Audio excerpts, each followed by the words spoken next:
L'institution Adour est un établissement public territorial de bassin dont le rôle est de la gestion de l'Adour dans sa traversée des 4 départements. Ici on est sur la maison de l'eau, le bâtiment que vous voyez derrière, et qui est le siège de la mission Adour-Amont. L'institution Adour a confié par prestation de services à l'association Rivage la partie sensibilisation, pédagogie, animation. Au début des années 2000, avec une dizaine d'associations, on a ressenti le besoin de se regrouper pour mutualiser les moyens, les compétences des uns et des autres. Nous avons constitué un collectif Rivage et très vite nous avons eu le soutien du pays. Notre collectif était constitué d'associations environnementalistes, culturelles, au sens le plus large. Mais très vite, le collectif a commencé à s'amplifier. On a mis au point une charte de développement durable, c'est-à-dire que toutes les associations qui voulaient s'investir, s'impliquer dans Rivage, devaient donc adhérer à cette charte qui garantissait donc notamment le développement durable, mais le vrai développement durable, c'est-à-dire celui qui est entièrement consacré au bénéfice des générations futures.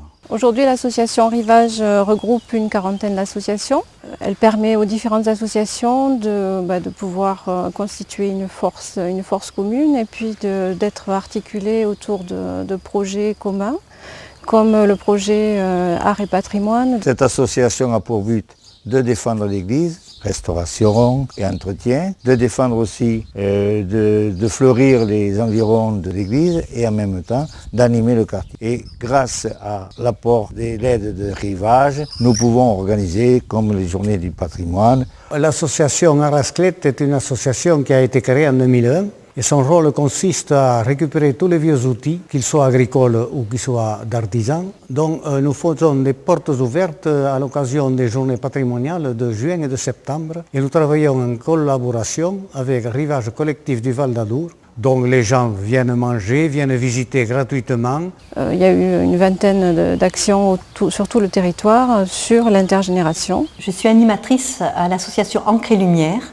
J'anime des ateliers d'expression, de crayon gras, d'argile, de collage, de peinture et d'écriture. Je participe surtout aux journées Art et Patrimoine grâce au collectif Rivage.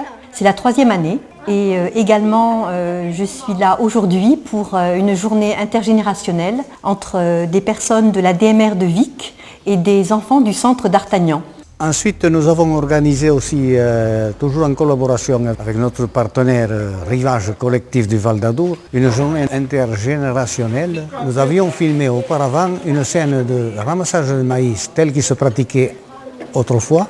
Et cette scène de maïs a été suivie de la scène de l'espelouquer. L'espelouquer qui consiste à dépouiller le maïs à la main. Nous avons aussi un volet informatique. C'est aussi un pôle de ressources administratives, puisque nous avons aujourd'hui une salariée. Mes missions principalement sont de faire vivre ce travail de réseau. Donc les associations viennent me voir et je leur explique que je peux leur donner des conseils, comment bien réaliser leurs projets. Donc on organise des formations aux associations, à la communication, au montage de projets et à la comptabilité. Puis sur la partie animation pédagogique, il y a la Maison de l'eau qui est un centre de ressources sur l'eau où on peut trouver pas mal de bibliographies et où Rivage est chargé d'animer en essayant de joindre les scolaires, les centres de loisirs pour faire de l'éducation à l'environnement. L'idée c'est d'accueillir un groupe d'une 30aine d'enfants et de leur faire découvrir un petit peu le milieu piscicole, les milieux humides, en passant par les plantes comestibles, en passant par les plantes toxiques, l'utilité des arbres, la faune, la flore que l'on peut rencontrer, son utilité, ses inconvénients, la faune indigène, la faune qui a été importée, son impact sur le milieu écologique. Et également aussi de passer par toute aussi une animation autour des sens, donc tout ce qui touche le toucher. Par exemple, construire des sifflets en bois de frêne, tout ce qui concerne les odeurs, donc aller récolter des fleurs, des plantes, les écraser pour ensuite se faire partager un petit peu les odeurs que l'on peut retrouver. Les associations ont vraiment besoin d'avoir un relais pour communiquer et donc Rivage est cet intermédiaire et donc nous avons les nouvelles des associations, nous avons aussi le nouvel arrivage qui est ici.